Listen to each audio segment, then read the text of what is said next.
Hello learners, welcome to our channel.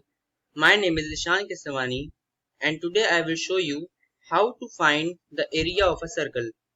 So let's start coding. So first of all, I will be including a header file #include stdio.h in which predefined methods such as printf and scanf are present. So that's why I am including this file stdio.h header file, and I will define the main method. And now I will be asking the user to enter the radius of a circle to calculate its area. So printf, for that purpose I have to first take the variables float variable, float r for the radius, and float variable pi, which will be equals to 3.14. And now I will be asking the user to enter the radius of the circle. Printf, enter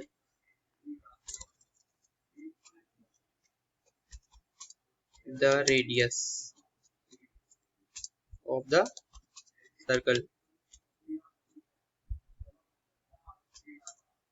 Scanf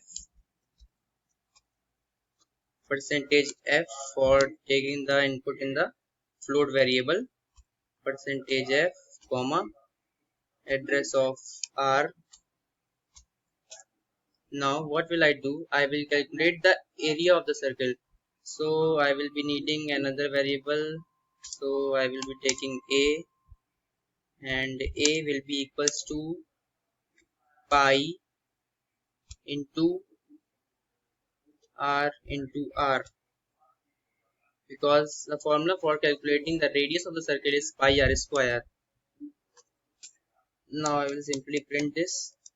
Printf area of the circle with radius percent r is percent r, and first I will write r variable, and then I will write a variable. Now I simply run this program and save it with the name area.c. So it is asking me to enter a radius. I am inputting 5. So there is a problem. So let's see what's the problem. So problem is that I have given percentage r and it doesn't exist here actually. So I have to give percentage f. So now again I will be giving the 5 as a radius. So you can see that the area of the circle with radius 5.00, because this is a float value, is 78.500, and so on. So this is how you can calculate the area of a circle. So kindly subscribe to our channel for more such programming videos. Thank you.